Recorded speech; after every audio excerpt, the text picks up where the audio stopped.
हर साल न जाने कितने लोग हत्या का शिकार होते हैं। नफरत, जलन, गुस्सा, ये वो जहरीले जज्बात हैं जो इंसान को भ्रमित करते हैं ये सोचने में कि सामने वाले की हत्या किए बिना उसे कभी खुशी नहीं मिल सकती। लेकिन क्या कभी ऐसा हो सकता है?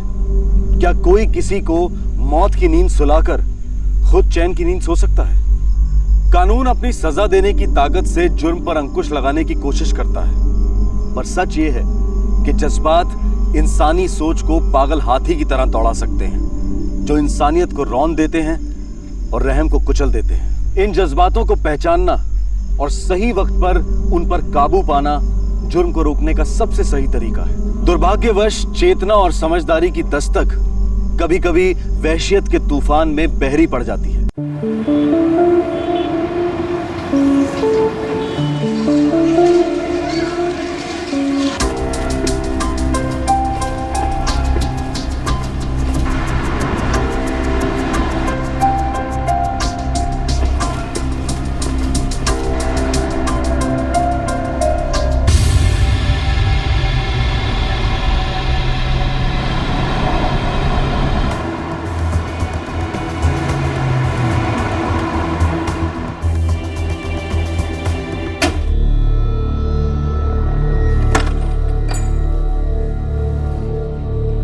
अरे सुरेश, तू आ गया इतनी जल्दी?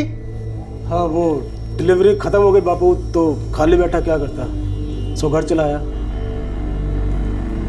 आप कब आए? अभी अभी, बस हाथ मुंह धोया। आजा, तू भी आजा, रोटी गरम है। हाँ।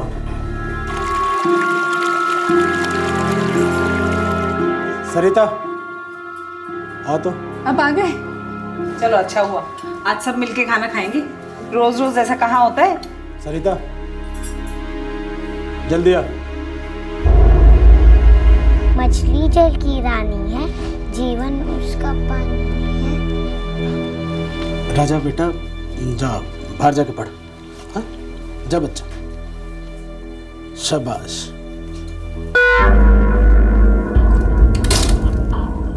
क्या हुआ जी? अभी मैंने वो राजू को बाहर देखा। हाँ, वो घर आया था। रोज आता है। दिल्ली आए हैं ना किसी काम से? बड़ा लंबा चौड़ा काम चल रहा है। पिछले 6 महीने से दिल्ली में पड़ा है। ऐसा क्या काम चल रहा है जो उसे तेरे पास खींच लाता है हर रोज? सुनिए जी, मेरठ में राजू मेरा पड़ोसी है और हम दोनों बचपन के दोस्त हैं, इससे ज्यादा कुछ नहीं। शक का कोई इलाज नहीं होता। लेकिन यार आने का होता है जो राजू को तेरे पास खींच लाता है। छी, ये क्या बात कर रहे हो? मैं बाहर, बाबूजी बाहर, बच्ची स्कूल में, और अम्मा चादर तान के सो जाती है, और तू उस राजू के साथ। जुबान को लगाम दो। तुम्हें लाज शर्म नहीं आती? लाज शर्म तू कर सरिता। जिस दिन तेरी बेशर्मी को रंगे हाथों पकड़ लिया ना, उस दिन मेरे हाथ में लगाम की जगह चाबुक होगा, चाबुक, समझी?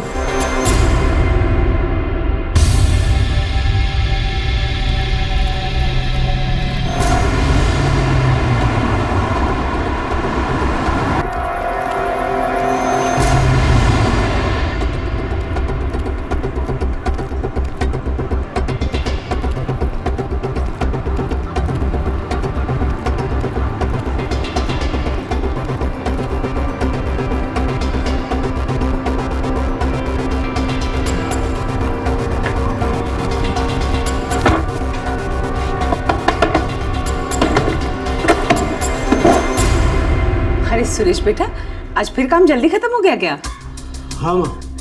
क्या बात है, कोई परेशानी है? नहीं, कुछ नहीं।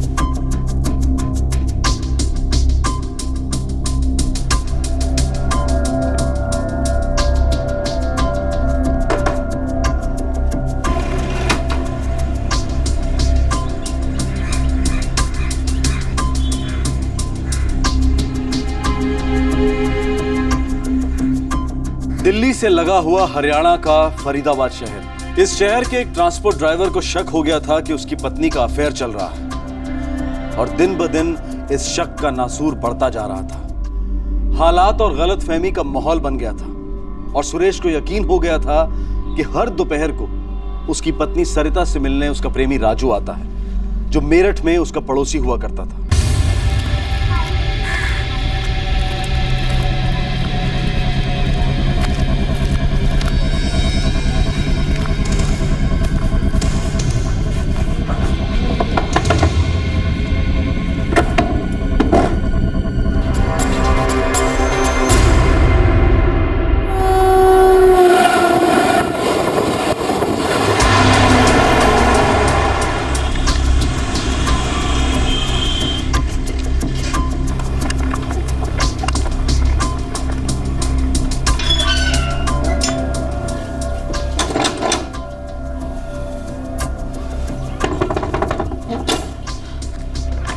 अरे अरे सुनते हो, दामाद आया है। ये कैसी उल्टी सीधी बात कर रहे हो सुरेश? हमारी बेटी ऐसी वैसी नहीं है। मैं सिर्फ ये जानना चाहता हूँ कि शादी से पहले कैसी थी वो? उसका और राजू का चक्कर था ना? सच सच बता बाबूजी। नहीं नहीं बेटा, वो तो सालों से हमारे पड़ोसी हैं। हाँ, और दोनों का चक्कर भी चल रहा है ना सालों से। नहीं नहीं, ऐसी कोई बात नहीं है बेटा। वो दोनों बचपन के साथी है, एक साथ बड़े हुए, बस और कुछ नहीं बेटा। मैं नहीं मानता, नहीं। बेटा मेरी बात सुन बेटा।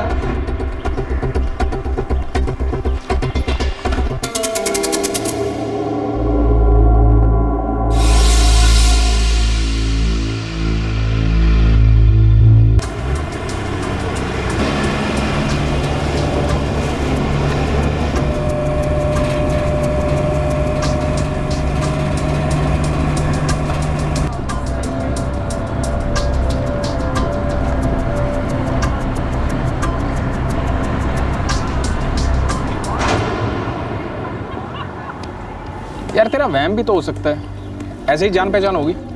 नहीं विकास, वो पिछले 6 महीने से दिल्ली में है। मेरी पीठ पीछे रोज मिलते हैं दोनों, वो भी हमारे ही घर में। तुझे कैसे पता ये सब? यार मैं पिछले 3 दिन लगातार घर जल्दी लौटा, देखता हूँ कि साला मेरे घर से बाहर निकल रहा है। पूछा तो बोलती है कि हाँ आया था मिलने, और फिर कहती है कि पिछले 6 महीने से आ रहा है।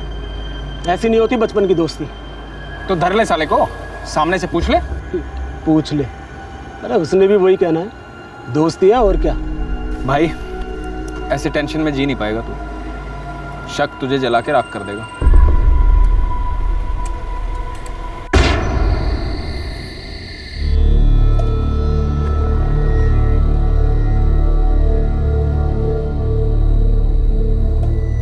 क्या बात है सुरेश? तू आजकल कुछ परेशान सा रहता है? नहीं मैं ठीक हूँ बाबूजी। पापा मम्मी से गुस्सा है। क्या बात है बहू? झगड़ा हुआ है तुम दोनों में? ये तो बताने से रहा। नहीं बाबूजी, ऐसी कोई बात नहीं है।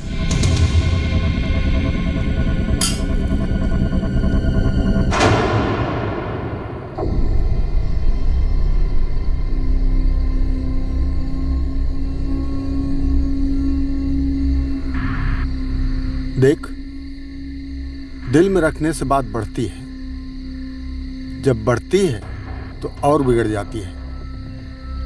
चल अब बता दे। अरे दोस्त समझ के बता दे भाई। ये तो बड़ी गलत बात है। वही तो, जब भी पूछता हूँ टाल देती है, कहती है बचपन के दोस्त हैं। 6 महीने से आ रहा है?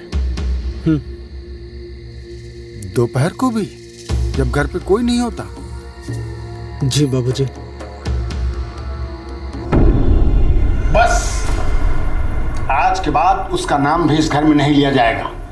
अब इसके आगे ना कोई बातचीत ना बहस। बाबूजी मेरी इज्जत पे उंगली उठ रही है, मैं तो बहस करूंगी। दाग तो तूने अपनी इज्जत पे खुद लगाया है, हर दोपहर ताजा दाग। अरे बकवास बंद करो जी। अगर मेरा कोई गलत इरादा होता तो मैं राजू से यहाँ घर पे क्यों मिलती, बाहर नहीं मिल लेती। शुरुआत तो वहीं से की होगी, लेकिन वहाँ जानवरों की तरह सब कुछ नहीं किया जा सकता ना, जो घर की 4 दीवारी में होता है। बस मुझे और कुछ नहीं सुनना। और मुझे भी नहीं सुनना। जितना सुना ना वो काफी है। अरे बेटी समझा था इसे, और इसने इतना बड़ा धोखा किया हमारे साथ। आप भी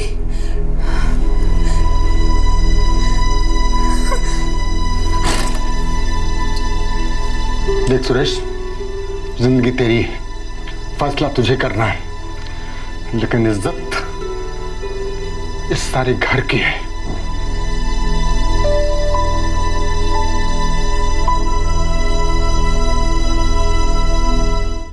सुरेश के दिमाग में यह बात गोंद की तरह चिपक गई थी कि उसकी पत्नी सरिता उसके साथ बेवफाई कर रही है, और सरिता बार बार यही कह रही थी कि राजू सिर्फ उसका अच्छा दोस्त है और कुछ नहीं। सुरेश का मेल ईगो डगमगा गया था, लेकिन उसने कभी भी राजू के साथ आमने सामने बैठकर बात करने के बारे में नहीं सोचा। और फिर कुछ दिनों बाद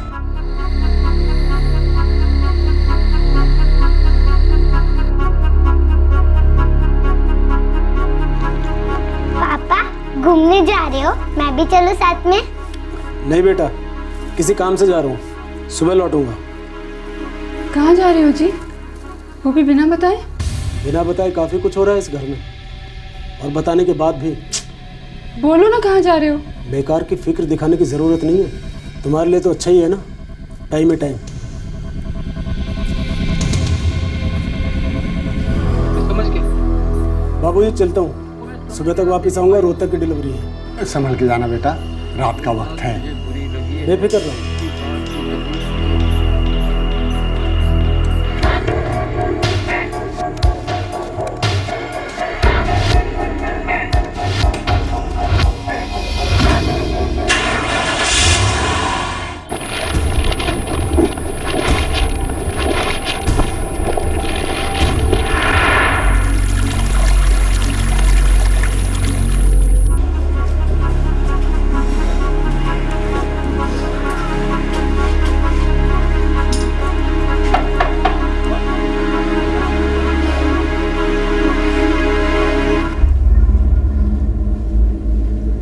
बाबूजी, मेरा जी बड़ा घबरा रहा है। क्यों? इन्होंने कहा था सुबह तक आ जाएंगे। और तेरा जी घबरा रहा है? जब गुलछर्रे उड़ा रही थी तब नहीं घबराया तेरा जी? बाबूजी, आप सबकी सोच कितनी गिरती जा रही है। और तू ही तो है एक सती सावित्री। इस वक्त मुझे सिर्फ इनकी फिक्र है। इनका मोबाइल भी ऑफ आ रहा है, इनकी कोई खबर नहीं।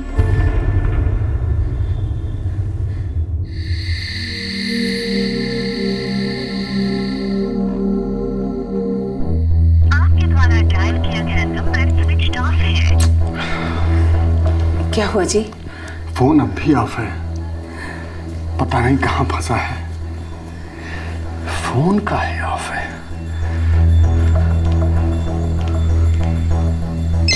एक मिनट।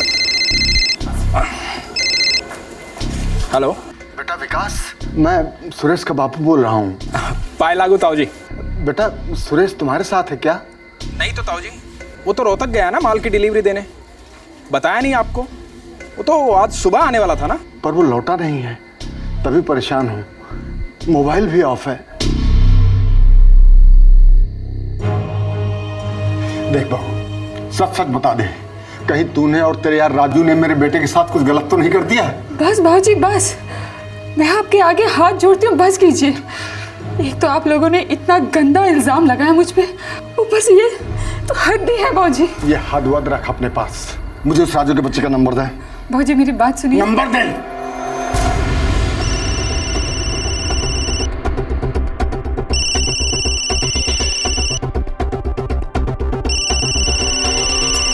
फोन उठाओ। हेलो, मेरा बेटा सुरेश कहाँ है? माफ कीजिए, आप कौन बोल रहे हैं? मैं सुरेश का बापू बोल रहा हूँ। सरिता का ससुर। क्या किया है तुमने मेरे बेटे के साथ? जल्दी बता, नहीं तो मैं पुलिस में जा रहा हूँ। देखिए ताऊ, मैं खुद पुलिस थाने में बैठा हूँ। मेरी बहन मंजू गायब हुई है।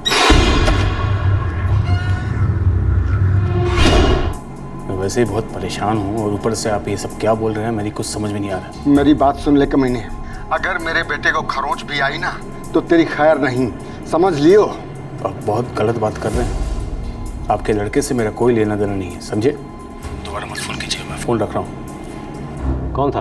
हाँ, कोई नहीं सर, कोई सरफिरा था। आप अपनी बहन के बारे में बता रहे थे, मंजू, जो आज सुबह से घर से गायब है। हाँ जी सर, मेरी मम्मी घर पर अकेली थी और मंजू मार्केट गई थी। माँ, बाजार जा रही हूँ, आधे घंटे में आ जाऊंगी। अच्छा जल्दी लौट आना। मार्केट से लौटी नहीं अभी तक मेरी बहन। हम लगातार मोबाइल ट्राई कर रहे हैं, घंटी जा रही है पर कोई उठा नहीं रहा। देखिए, अगर रिंग जा रहा है तो इसका मतलब सेल ऑन है, और सेल ऑन है तो लोकेशन पता करना कोई मुश्किल बात नहीं है, बस थोड़ा वक्त लगेगा। तो पहले आप ये बताइए कि आपकी बहन अपनी मर्जी से गायब हुई है? मतलब क्या वो किसी के साथ भागी है? देखिए इंस्पेक्टर साहब, अगर प्रेम का चक्कर होता तो हमें जरूर बता देती। हम लोग उसके लिए लड़का ढूंढ रहे हैं कुछ महीनों से, पर उसने कभी मना तो नहीं किया। पर हाँ भी तो नहीं बोला ना सर जी। हो सकता है डर के मारे कहीं छुप के बैठी हो और जोश में आके कहीं कोई कदम ना उठा ले। देखिए एंगल कई हो सकते हैं, हम सब टटोलेंगे।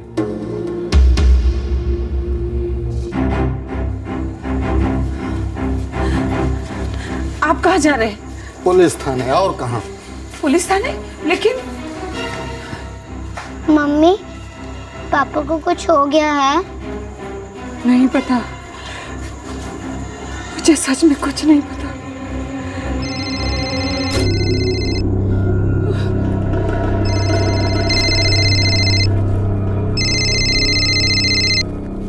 हाँ बोल राजू। हाँ सरिता, बात क्या है? राजू, ये सुबह तक आ जाने वाले थे रे, अभी तक नहीं आए और इनका मोबाइल भी ऑफ है और बाबूजी को तो तुझ पे शक है। अजीब बात है, यहाँ खुद मैं परेशान हूँ। तुम्हें पता है यहाँ बवंडर खड़ा हो गया, मंजू घर से गायब है। ये क्या हो रहा है राजू? पता नहीं सरिता, अब सुबह मार्केट के लिए निकली थी, अब तक नहीं लौटी। बहुत डर लग रहा है यार। ये सब भी एक ही दिन होना था। क्या सब कुछ हो गया एक दिन में? जरा मैं भी तो सुनूं।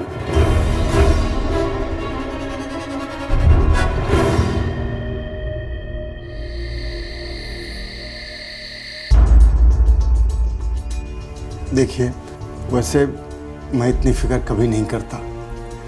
मेरा बेटा बरसों से गाड़ी चला रहा है, देर सवेर तो होती रहती है। तो फिर? वो पिछले कुछ दिनों से बहुत ज़्यादा परेशान था साहब, इसीलिए मेरा जी बहुत घबरा रहा है। किस बात को लेकर परेशान था आपका बेटा? मेरी बहू अपने मायके के पुराने आशिक के साथ चक्कर चला बैठी है साहब। इस बात को लेकर मेरा बेटा बहुत ज़्यादा हिल गया था। उसने बहू से बात की, उसके मायके गया, उसके माँ बाप से बात की और अब गायब हो गया है साहब। फ़ोन भी बंद है। मेरे तो मतलब सांसें नहीं चल पा रही हैं साहब। कुछ कीजिए, उसे ढूंढिए साहब। देखिए, आप तो अलग अलग चीज़ों को एक साथ मिलाकर देख रहे हैं। ऐसा कुछ नहीं हुआ होगा। हो सकता है आपके बेटे की गाड़ी कहीं ख़राब हो गई या उसे कुछ काम हो गया हो। अच्छा, आप एक काम करिए, सुबह तक इंतज़ार करिए। अगर वो नहीं आता तो हम ज़रूर कुछ करेंगे। अभी आप निश्चिंत होकर घर जाइए।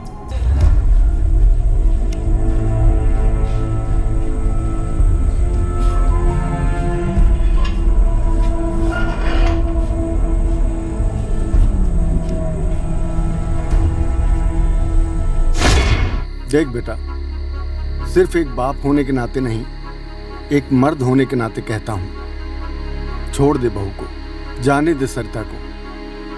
अरे तुझे तो बहुत सारी अच्छी अच्छी लड़कियां मिल जाएंगी। उसने मेरे साथ इतना बड़ा धोखा किया, वो भी पीठ पीछे। एक तो चोरी, ऊपर से सीनाजोरी, और वो उसके माँ बाप, वो भी उसका साथ दे रहे। इसीलिए तो कहता हूं, छोड़ दे उसे। नहीं, उसे नहीं छोड़ूंगा, ऐसे तो नहीं छोड़ूंगा।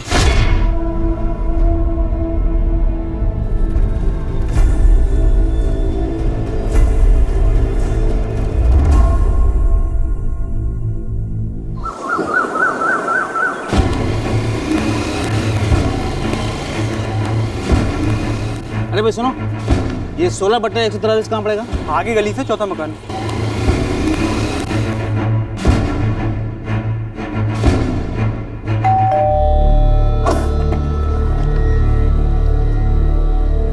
जी? सुरेश कमर का घर यही है? हाँ जी। हम थाना पलवल से आए हैं। बात क्या है? आप उनके पिता हैं? जी। आपको चलना होगा हमारे साथ।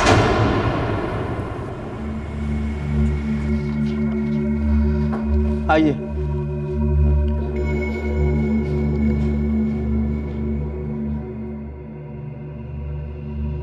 कल शाम को पलवल में तालाब के किनारे से लाश मिली। देखिए, लाश की हालत बिल्कुल से खराब हो चुकी है, गल चुकी है। क्या आप पैर की तरफ से पहचान पाएंगे?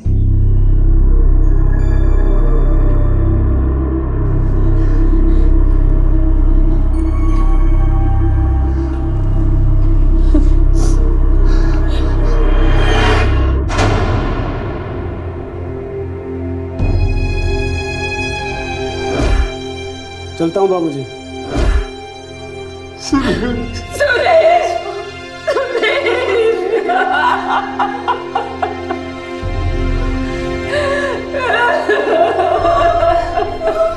के पास से कुछ चीजें मिली हैं जिसके जरिए हमें आपके घर का पता चला।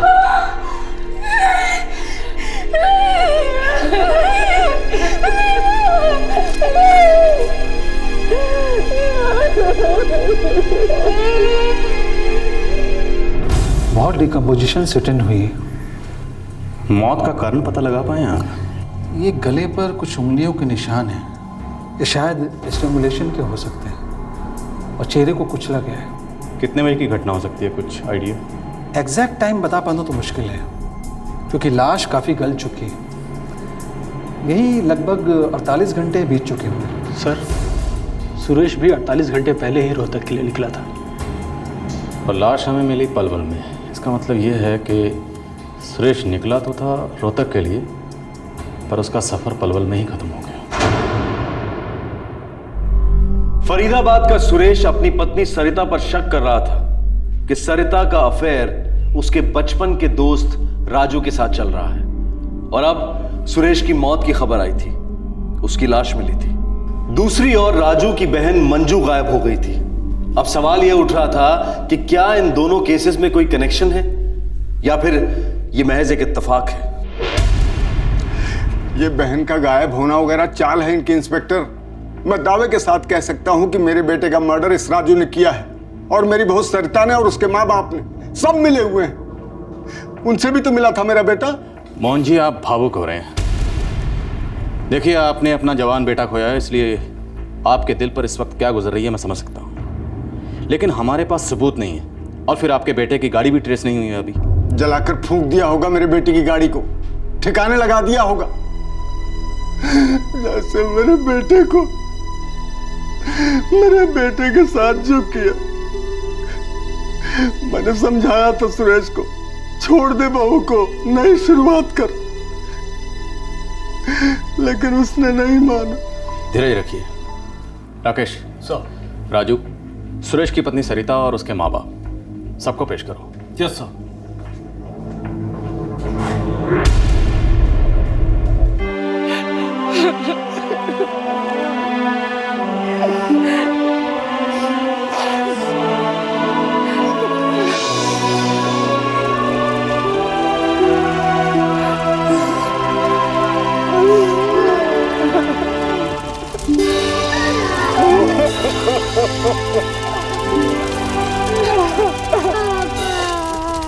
ओम दो शांति अंतरिक्ष शांति आपा शांति रोखदया शांति वनस्पतया शांति विश्वे देवा। नहीं सर, मैंने सुरेश को नहीं मारा। मान लेते हैं तुमने सुरेश को नहीं मारा, किससे मरवाया? सुपारी किसको दी तुमने? मैंने किसी को सुपारी नहीं दी। एक तो मेरी बहन गायब है घर से, उसको लेकर जान जा रही है, और आप कह रहे हैं कि मैंने किसी की जान ली? मैं क्रिमिनल नहीं हूँ सर, आज तक मैंने किसी का कुछ नहीं बिगाड़ा सर। एक शादीशुदा जोड़े का घर बिगाड़ दिया तुमने। ये सरासर झूठ है सर। मेरा सरिता के साथ सिर्फ बचपन की दोस्ती का रिश्ता है और कुछ नहीं। और जब से उसने कहा कि उनके घर ना आया करो, मैं समझ गया कि कोई बेकार का शक खा बैठा है, और तब से मैंने उसके घर में कदम तक नहीं रखा। मेरा यकीन करो सर। झूठा तू एक नंबर का, और 24 घंटे का वक्त दे रहा हूं। सच सच बता दे तुमने सुरेश को कैसे मारा, वरना मार मार के तेरी खाड़ उधेड़ देंगे, समझे? नहीं सर, ऐसा मत करो सर।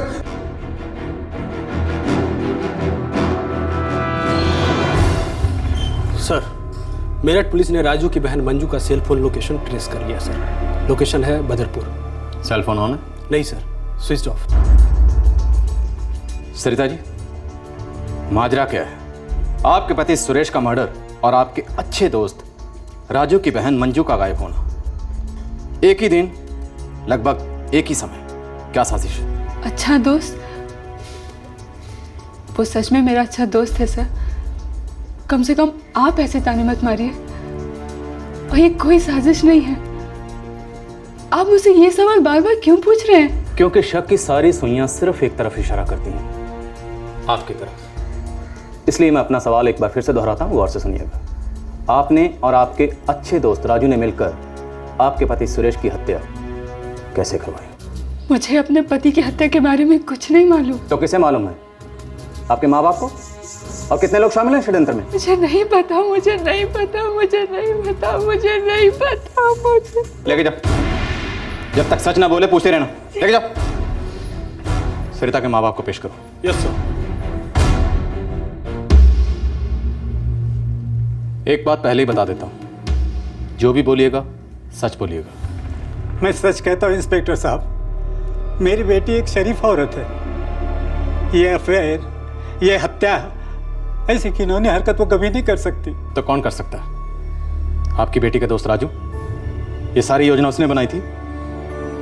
साहब, हमें दरअसल सिर्फ इतना मालूम है कि हमारे दामाद जी का शक बिल्कुल गलत था।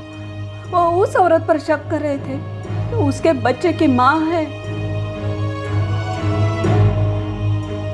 मरहूम सुरेश की तरह पुलिस को भी सुरेश की पत्नी की बेवफाई के कोई ठोस सबूत नहीं मिल रहे थे, और ना ही इस बात का सबूत मिल रहा था कि सरिता और राजू ने मिलकर सुरेश की हत्या की थी। लेकिन सुरेश का शक, दोनों परिवारों में तनाव और राजू का घर में आना जाना, ये सभी किसी षड्यंत्र की तरफ इशारा तो कर रहे थे। लेकिन क्या थी ये साजिश जिसे बड़ी चालाकी से पर्दे में रखा गया था? सर, एक तो सुरेश की गाड़ी अब तक मिली नहीं है, और दूसरी बात यह सर कि जिस रात सुरेश घर नहीं लौटा, उस रात सुरेश की पत्नी सरिता और राजू के बीच फोन पर बातचीत हुई थी। ये हमारे रिकॉर्ड्स में भी है और दोनों कबूल भी करते हैं। अगर ये कत्ल वाकई उन दोनों ने किया है तो मानना पड़ेगा, एक सुराग नहीं छोड़ा। बिल्कुल सर, मैंने दोनों के फ़ोन रिकॉर्ड्स बार बार चेक किए, सारे नंबर से बातचीत की, पर कुछ हाथ नहीं लगा सर।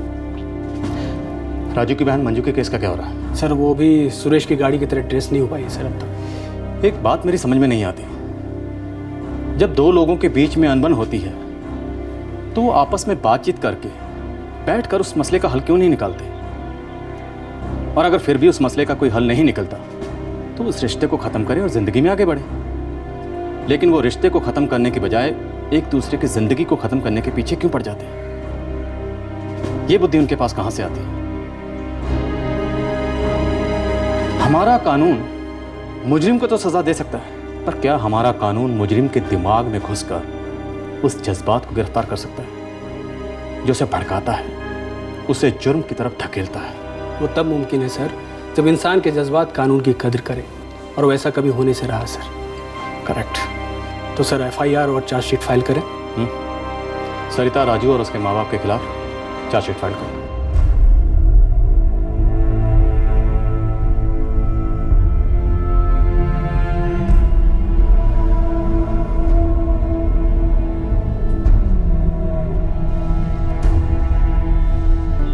राजू, सरिता और उसके माता पिता को सुरेश मर्डर केस में मुख्य आरोपी करार दिया गया। उन्हें अदालत में पेश किया गया, जिसके बाद उन्हें जुडिशियल कस्टडी में भेज दिया गया। एक छोटी बच्ची की मां होने के नाते सरिता को बेल मिल गई। सरिता की मां की बिगड़ती तबीयत को देखते हुए उन्हें भी बेल दे दी गई। सरिता अपनी बच्ची के साथ मेरठ में अपने मायके शिफ्ट हो गई थी। अपने ससुराल में रहना उसके लिए नामुमकिन सा होता जा रहा था, जहां हर पल उसे सुरेश का हत्यारा समझा जा रहा था।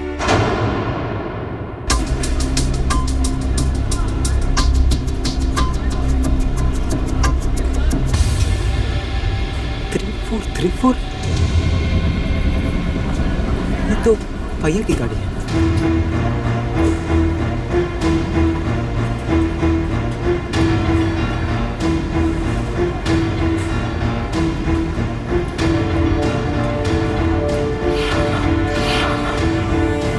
भैया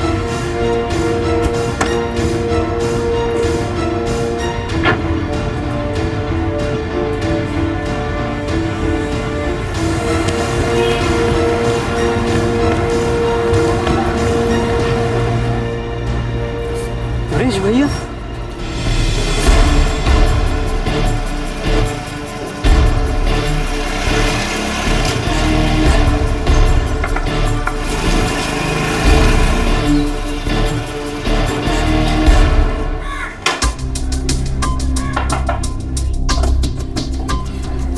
सुनील, ताऊ जी मैंने सुरेश भैया को देखा है। क्या बावला हो गया है तू? हमारा सुरेश मर चुका है। नहीं ताऊ जी, मैंने सुरेश भैया को ही देखा है। वो अपनी गाड़ी में बैठे और खुद चला कर गए।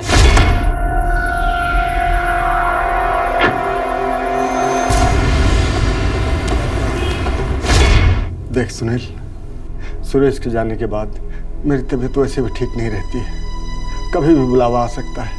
इस तरह के फालतू मजाक ना किया कर मेरे साथ, समझा? देखिए, आपकी तबीयत फिर से बिगड़ रही है, मैं आपके लिए पानी लेके आती हूँ। ताऊ जी, मैं मजाक वजाक नहीं कर रहा हूँ, मैंने अपनी आंखों से देखा है। वही कद, वही शक्ल, सब कुछ एक जैसा। और वो गाड़ी ताऊ जी, वो गाड़ी जो इतने दिनों से मिल ही नहीं रही थी, उसे भी वहाँ पर देखा है। तेरी आंखों का धोखा है बस। ये लीजिए। देख सुनील बेटा, सुरेश की मौत के सदमे से अभी तक हम बाहर नहीं आए हैं। हमने उसकी लाश देखी है, उसका अंतिम संस्कार किया है, और तू ऐसी बातें कर रहा है। ये मजाक हमसे बर्दाश्त नहीं होगा।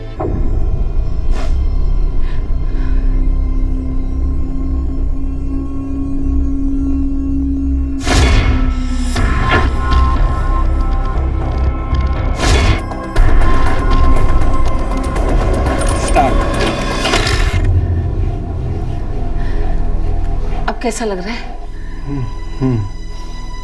जाओ तुम अपना काम करो, मैं ठीक हूँ।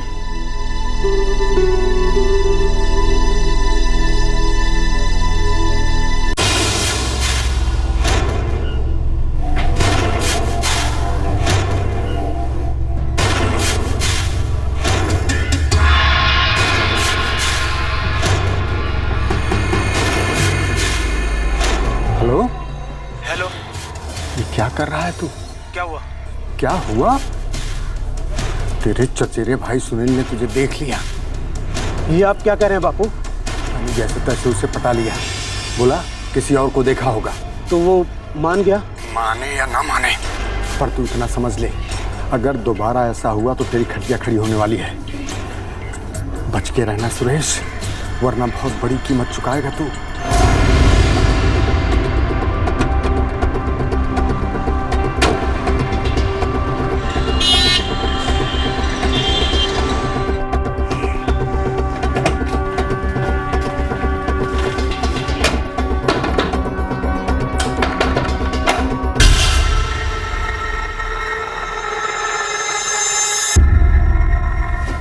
क्या बात हुई? अभी 2 महीने पहले ही तो इस घर में आए। जब मैं कहता हूँ हमें ये घर छोड़ना है तो मतलब छोड़ना है, समझी? सुरेश, मुझे कुछ समझ नहीं आ रहा है। तुमने मुझसे कहा था अपनी पत्नी को तलाक देके तुम मुझसे शादी करोगे। तुम्हारे लिए मैं अपने घर से भी भाग गई, और अब शादी का तो कोई नाम नहीं, बस एक घर से दूसरा घर बदल रहे हैं। मंजू, जब जिंदगियां बदलती हैं, पहचान बदलती है, तो घर क्यों नहीं? मैं मानता हूँ तुम्हें मेरी वजह से तकलीफ हो रही है, लेकिन सरिता से पीछा छुड़ाना मेरे लिए इतना आसान नहीं है। यकीन रखो, सब ठीक होगा, और बहुत जल्द होगा। भरोसा करती हो ना मुझ पर?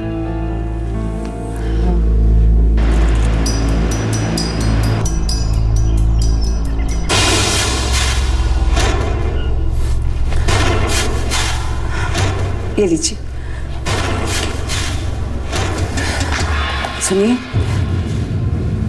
जब से सुनील ने सुरेश के बारे में बताया है ना, कुछ अजीब सा लग रहा है। मुझे लगता है ये सुनील कुछ भांग वांग खाने लगा है। नहीं, सुनील भांग वांग नहीं खाता, और सुरेश के बारे में ऐसी बात तो वो नशे में भी नहीं कह सकता। देखिए, मैं कह रही हूँ, कुछ ठीक नहीं है। क्या ठीक नहीं है? सरिता चाहे कैसी भी हो, लेकिन वो जान नहीं ले सकती, और वो भी सुरेश की। देखिए, मुझे ये बात खटक रही है। सुरेश आखिर उसका पति है, उसके बच्चे का बाप है। ये अपनेपन और रिश्तों पर मत जा गायत्री। सबसे बड़े धोखे अपने ही देते हैं।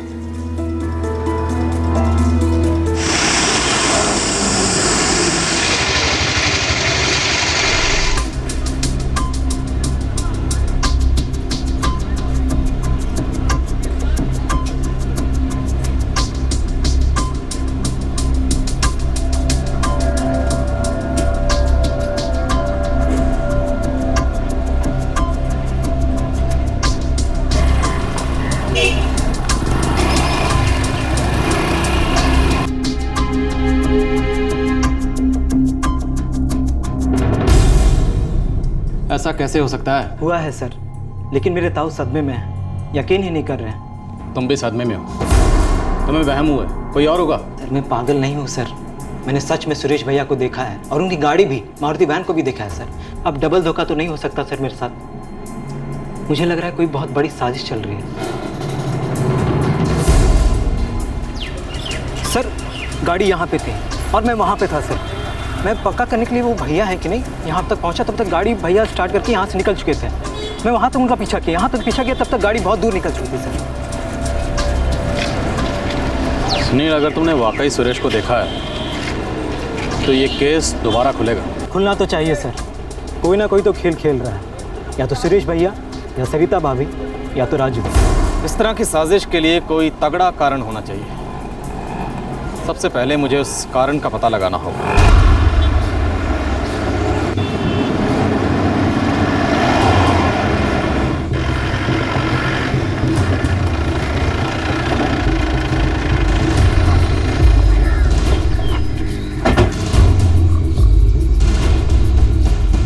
पहले आपने मुझ पर इल्जाम लगाया कि मैंने अपने पति की हत्या करवाई। अब कह रहे ये जिंदा है। अब मुझे से पूछ रहे किसने क्या प्लानिंग की? पत्नी आप उसकी, आपसे नहीं पूछेंगे तो किससे पूछेंगे? आपको कुछ अजीब नहीं लग रहा इंस्पेक्टर साहब? अजीब तो आप दोनों पति पत्नी का रिश्ता था। क्या मतलब? मतलब ये कि एक पति अपनी पत्नी पर इतने वक्त तक सिर्फ शक करता रहता है। सिर्फ शक, हाँ, बस। उसके आगे कुछ नहीं, बात आगे बढ़ती नहीं। ना तो पति का शक दूर होता है और ना ही आप एक दूसरे से दूर हुए। सब कुछ ज्यों का त्यों चलता रहता है। फिर अचानक एक दिन एक सड़ी गली लाश मिलती है जिस पर इतने सबूत मिलते हैं ये साबित करने के लिए कि वो लाश सुरेश की ही है। आप कहना क्या चाहते हैं? मैं कहना ये चाहता हूँ कि इस तरह के केसेस में एक पति अपनी पत्नी पर शक अगर करता है तो वो पत्नी का कत्ल करता है या उसके प्रेमी का, या फिर दोनों का। लेकिन आपके केस में पत्नी भी जिंदा है और प्रेमी भी जिंदा है।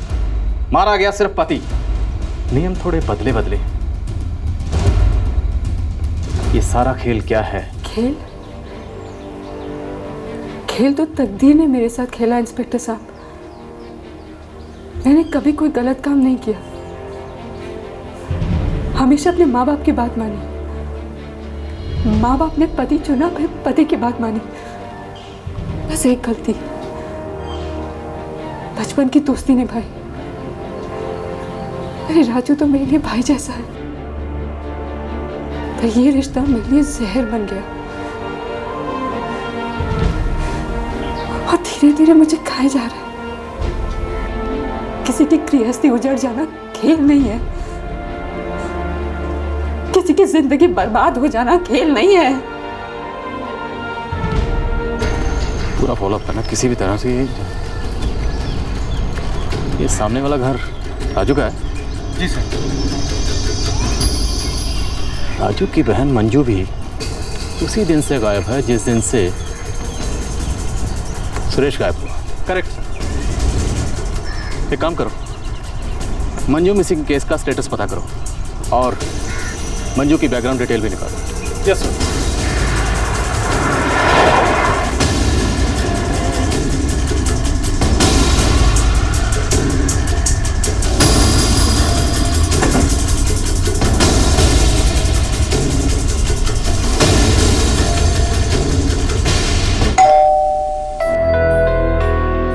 नहीं साहब, मुझे यकीन नहीं होता। मैंने अपने हाथों से आग दी है उसे। मैं अपना खून पहचानता हूं। सुनील जरूर किसी गलतफहमी का शिकार है। सुनील ने खुद पुलिस स्टेशन आकर हमें यह खबर दी है। अपना काम धाम छोड़कर वो इस सबके पीछे क्यों पड़ेगा? वो झूठ क्यों बोलेगा? देखिए इंस्पेक्टर साहब, हमारी शक्लों पे मत जाइए। मैं और सुरेश की अम्मा मर चुके हैं। सुरेश जिंदा होता तो हम भी जिंदा होते। सुरेश अगर जिंदा है तो वो कौन था जो मर गया या मारा गया? वो लाश किसकी थी जिसे आप इतने दावे के साथ कह रहे हैं कि वो सुरेश की लाश थी? कहीं आप हम पर तो कोई शक? जी, आप पर शक कर रहा हूँ मोहन जी। आपकी पत्नी पर, आपकी बहू सरिता पर, उसके माँ बाप पर, राजू पर, मंजू पर, उनके माँ बाप पर, सब पर बाकायदा शक है। और ये तब तक बरकरार रहेगा जब तक सच्चाई का पता नहीं चल जाता। और सबसे ज़्यादा शक हमें आपके बेटे पर है। कौन सी कंपनी के साथ कॉन्ट्रैक्ट था उसका? एड्रेस बताइए। दाल में कुछ काला जरूर महसूस हो रहा था, लेकिन अब तक दिखाई नहीं दे रहा था।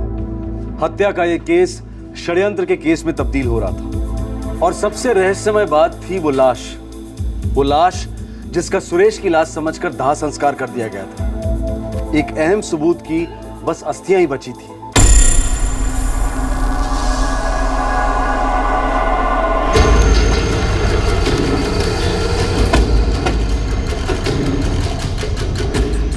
सर, सुरेश का हमारे साथ कॉन्ट्रैक्ट था।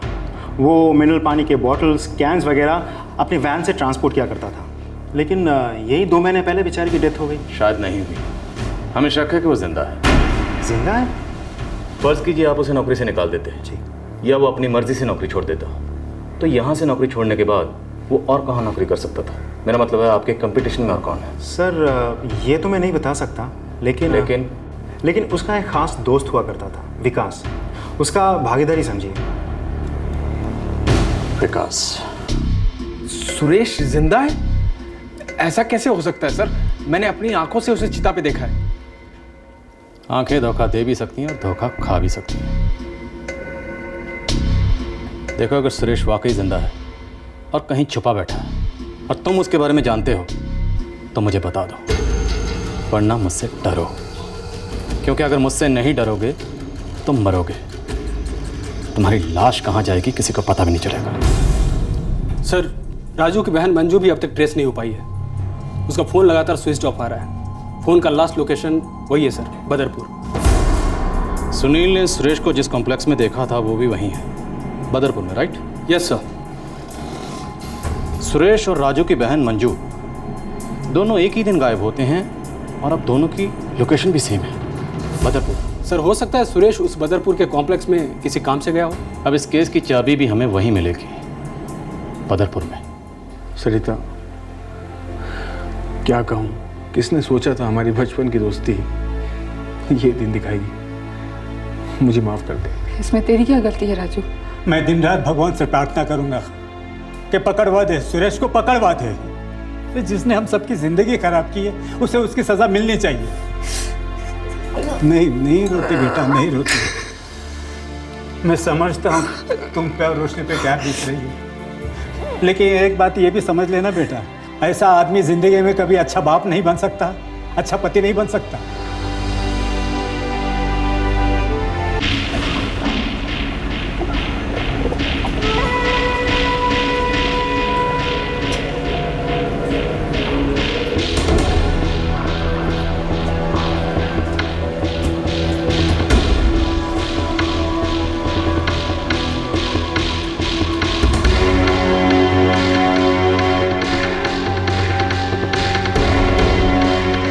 साहब, इसको तो देखा है, ये तो रोज हमारे ऑफिस में मिनरल पानी का सप्लाई करने आता है। कहाँ से आता है? ये कोई अनिकेत सप्लायर कंपनी है साहब। हमारे ऑफिस का सारा पानी वहीं से डिलीवरी होता है। इस कंपनी का ऑफिस कहाँ है? ये तो साहब हमको नहीं मालूम, लेकिन साहब आपको अकाउंट ऑफिस में उसका एड्रेस मिल जाएगा, वहाँ जरूर उनके पास एड्रेस होगा।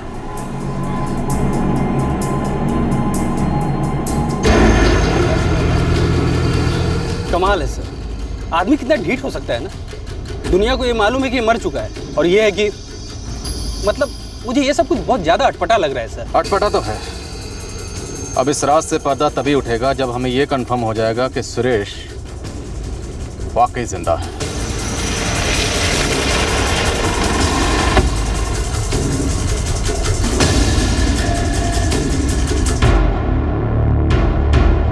ये तो सुरेश है। क्या करता है ये सुरेश? सर, हमारे यहाँ माल की डिलीवरी करता है, मिनरल वाटर वगैरह। हमारे पास कॉन्ट्रैक्ट पे है सर। आपके यहाँ कब से काम कर रहा है? लगभग 1 महीने से।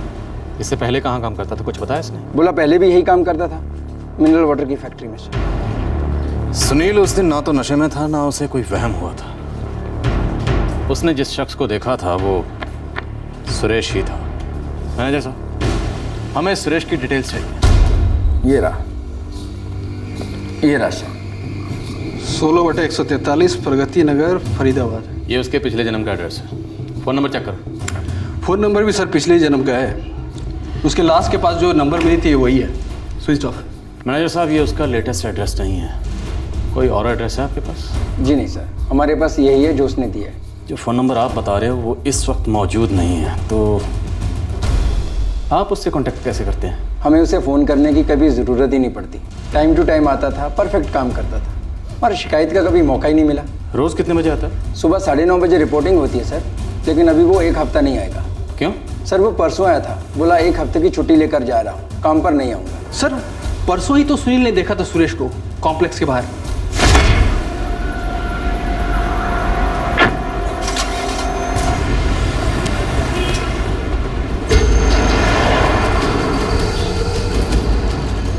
एक साधारण ड्राइवर लेकिन दिमाग इतना शातिर और क्रिमिनल।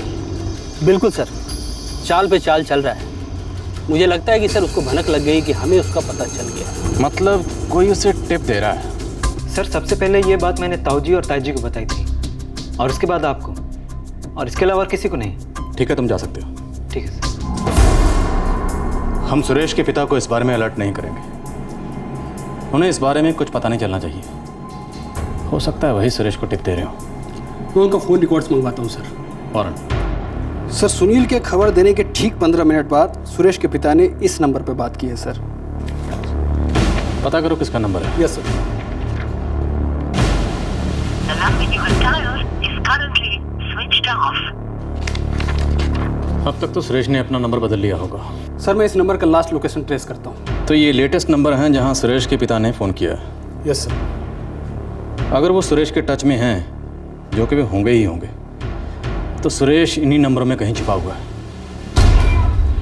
सर जो नंबर स्विच ऑफ आ रहा था उस नंबर का लोकेशन बदरपुर है। बदरपुर में कहाँ? टीकमपुरा चौक। इसके अलावा एक और बात सर, उस नंबरों के साथ एक और नंबर है जिसके साथ सुरेश के पिता की बार बार बात होती रही है, और वो नंबर विकास का है। इसका मतलब है इस खेल में विकास भी शामिल है। एक काम करो, सादे कपड़ों में एक हवलदार विकास के पीछे लगाओ। तब तक हम जरा टीकमपुरा की सैर करके आते हैं। सुरेश का पुनः जन्म स्थान है।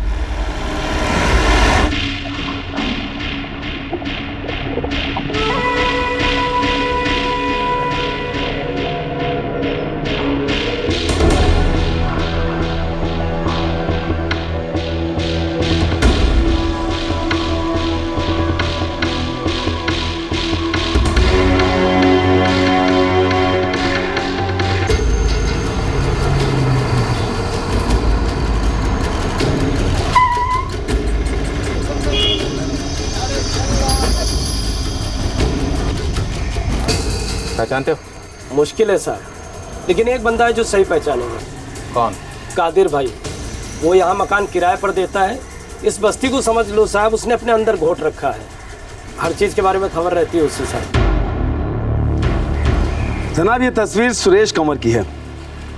3 दिन पहले तक इसी बस्ती की 13/25 नंबर की खोली में रहता था। मतलब इस बस्ती में हर आने जाने वाले पर नजर रहती है मेरी, लेकिन जो बस्ती छोड़कर चला गया तो समझो मेरी रडार से बाहर हो गया। पर इसके बारे में एक इत्तला मैं आपको दे सकता हूँ जी। इस सुरेश के साथ एक लेडीज भी थी। जी हाँ जनाब, यही मोहतरमा थी। बहुत बहुत शुक्रिया। खुदा हाफिज़। पता करो इस विकास की क्या मूवमेंट है। Yes sir.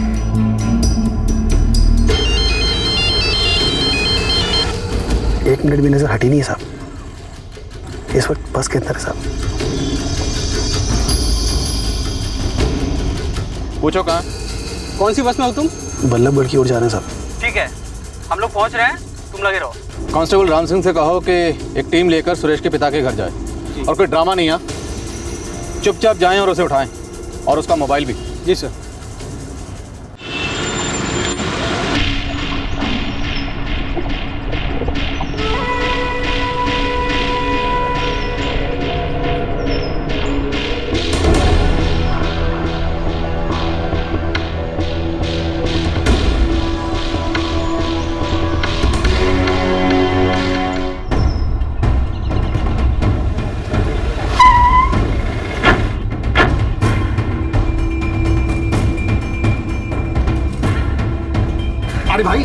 अरे भाई कुछ तो बताओ। अरे ताऊ शांति रख, चल मोबाइल दे अपना, चल। क्या गलत कर रहे हैं आप लोग? ऐसा नहीं कर सकते आप, ये जाती है।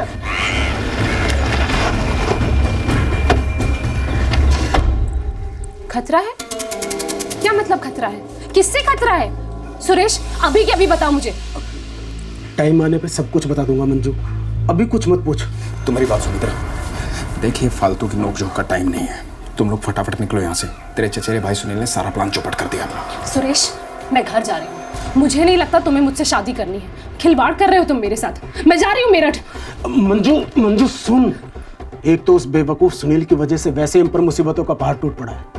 अब तू शुरू मत हो जाना और ऐसा कुछ मत करना जो मैं नहीं चाहता।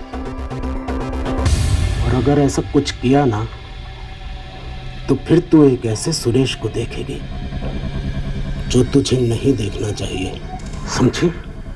समझी? वो घर है साहब। कौन सा? वो लेफ्ट साइड वाला आखिरी दरवाजा। चल। अब सब समझ में आ गया मुझे।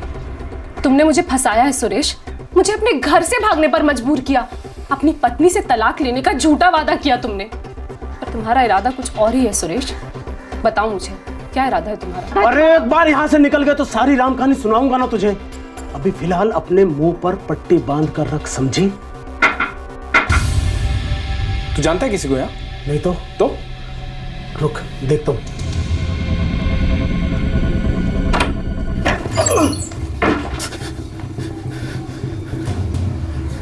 आखिरकार मुलाकात हो ही गई। चलते फिरते मुर्दे।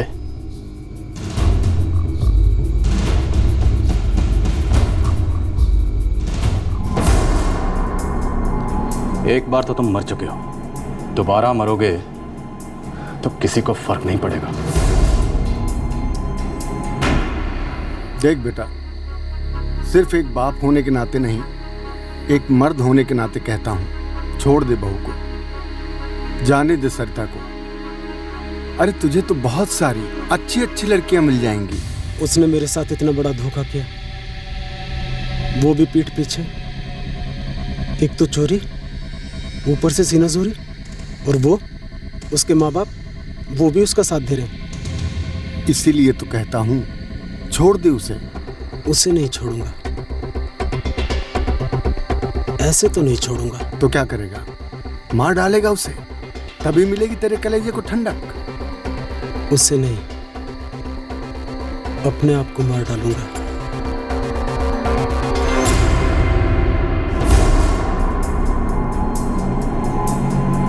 तो सुरेश के बापू, आपको इस योजना के बारे में पहले से सब कुछ पता था? सर पर मैं कुछ नहीं जानती थी, मैं सच बोल रही हूँ कि क्या प्लान की बात हो रही है मुझे कुछ भी नहीं पता। मैंने तो बस इस इंसान से सच्चा प्यार किया था और सोचा कि शायद ये भी अपनी पूरी जिंदगी मेरे साथ बिताना चाहता है। बोलो ना सुरेश, क्या प्लान था?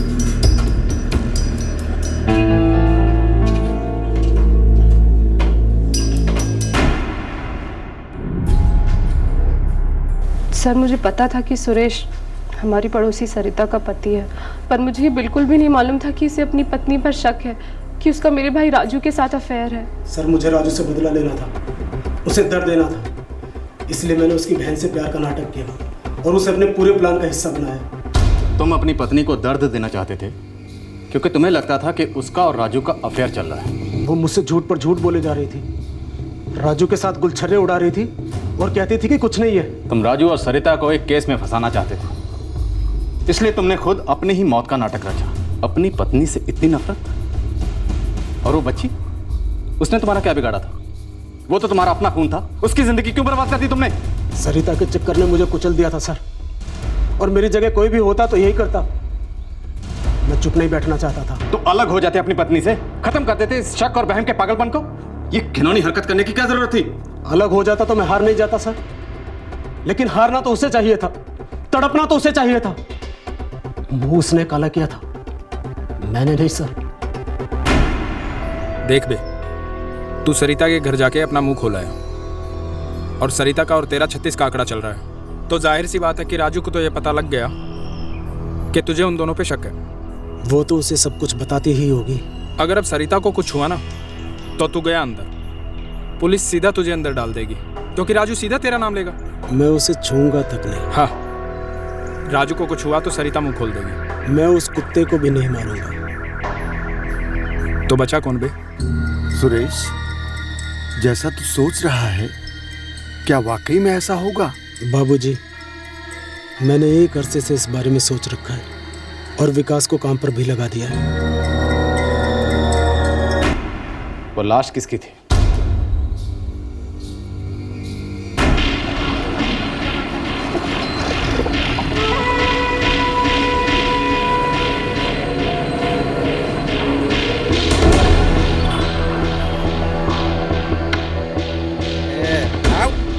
देखना नहीं मेरे को ऐसे।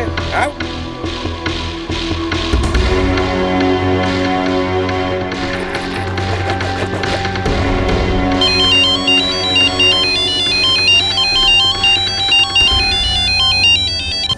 हाँ बोल। एक बंदा मिला है। कहाँ? अरे अपने बड़े बाजार के फ्लाईओवर के नीचे, एकदम हाइट, कलर, बॉडी सब तेरे जैसा। उठा पाएंगे?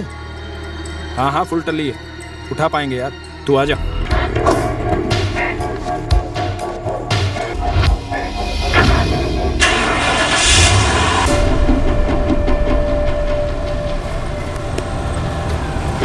चल चल चल, फ्लाईओवर के नीचे पड़ा हो। चल।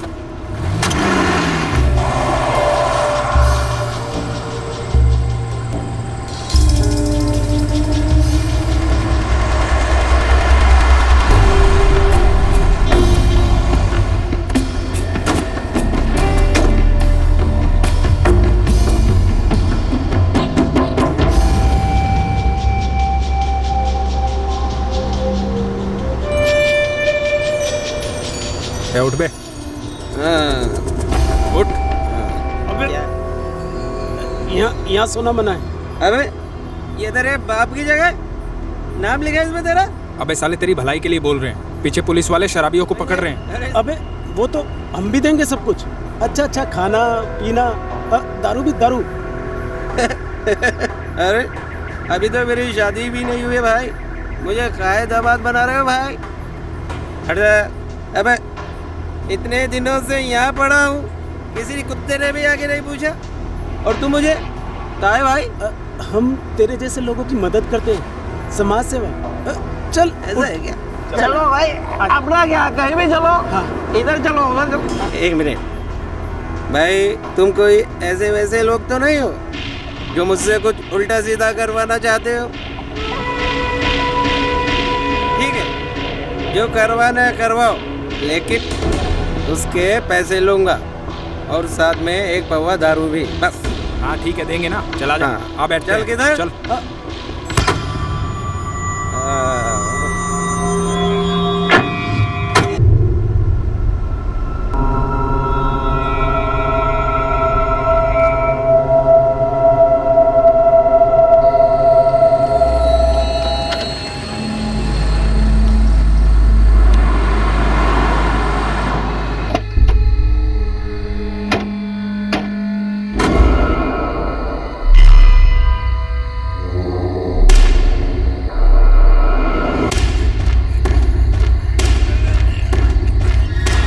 साला।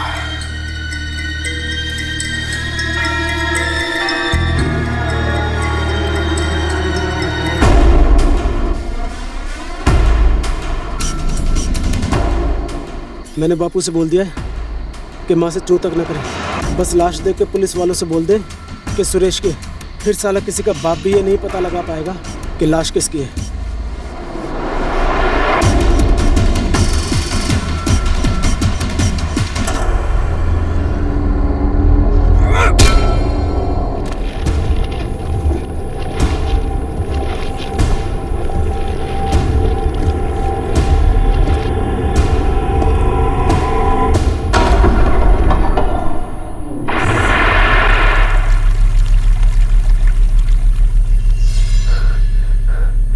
चल अब निकलते हैं। मैं मंजू के पास जा रहा हूँ। तू 2 दिन बाद पलवल पुलिस को फोन करके बोल देना कि नाले में लाश पड़ी है, और तब तक ये लाश भी पूरी तरह सड़ चुकी होगी।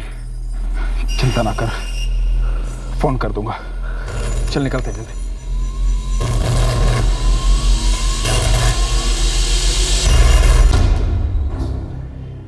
तुमने एक बेकसूर और अनजान आदमी की जान ले ली क्योंकि तुम्हें शक था कि तुम्हारी पत्नी का अफेयर इसके भाई राजू के साथ चल रहा है।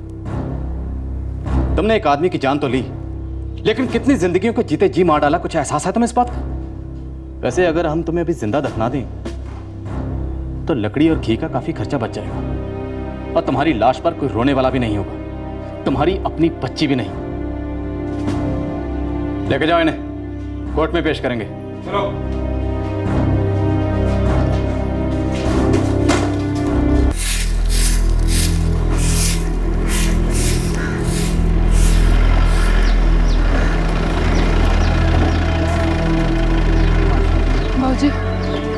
बाबूजी आ गए। बाबूजी बाबूजी आजा बेटा, आजा बेटा। मंजू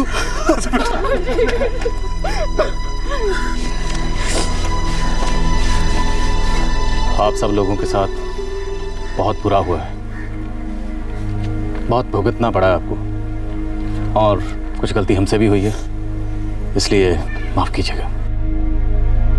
मम्मी पापा जिंदा है?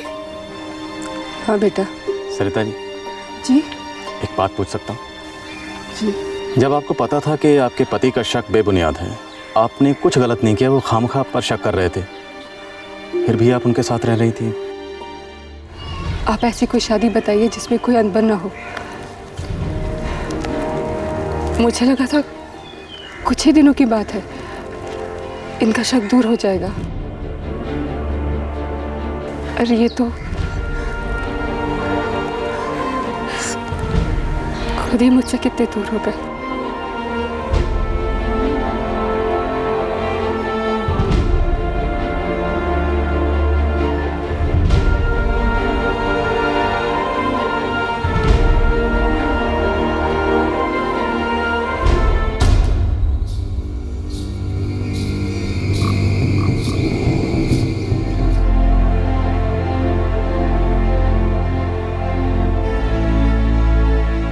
इतनी नफरत सुरेश,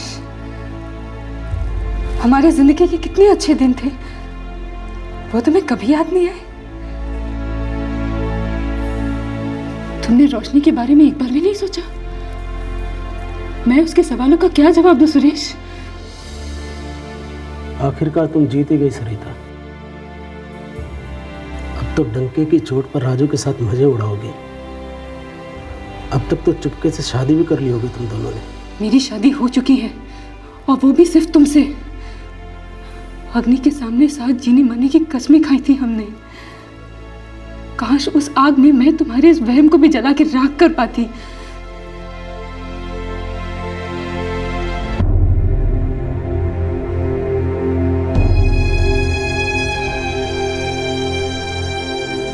एक आदमी अपने मरे हुए चचेरे भाई को एक्सीडेंटली देख लेता है और बेनकाब होती है एक कातिलाना साजिश। अगर तकदीर सुरेश को सुनील के सामने ना लाई होती तो शायद सुरेश की मास्टरमाइंड चाल कामयाब हो गई होती और कई बेगुनाह कैद में सड़ रहे होते, कुछ जेल में और कुछ यादों की कैद में। लेकिन इस केस में एक आदमी को अपनी जान गंवानी पड़ी। फ्लाईओवर के नीचे रहने वाला वो गरीब बेघर इंसान जिसका नाम तक किसी को नहीं पता था। सुरेश, उसके पिता और विकास, इन तीनों को उस आदमी की हत्या के जुर्म में अरेस्ट कर लिया गया है। भरोसा पति पत्नी को जोड़ने वाली एक गोंद है, एक मकान को घर बनाने वाला सीमेंट है, लेकिन मजबूत दीवारें भी सीलन का शिकार होती हैं। उन पर भी दरारों का साया हरदम मंडराता रहता है। किसी गैर मर्द या किसी गैर औरत के साथ गहरी दोस्ती ज्यादातर पति पत्नी के बीच में तनाव पैदा करती है, और यह तनाव जन्म देता है जलन को, जो गुस्से में तब्दील होता है, और आखिरकार ये नफरत की दीमक सारे घर को निकल जाती है। भरोसे के साथ साथ कम्युनिकेशन भी हर रिश्ते की नींव होती है। आपस में प्यार से बात करके, संयम और समझदारी से गलतफहमियां दूर की जा सकती हैं, दीवारों में पड़ी दरारें भरी जा सकती हैं। आपसे फिर मुलाकात होगी, तब तक अपना ख्याल रखें, सुरक्षित रहें। जय हिंद। इस तरह के और भी एपिसोड देखने के लिए हमारे चैनल को सब्सक्राइब करें और बेल आइकन दबाना ना भूलें।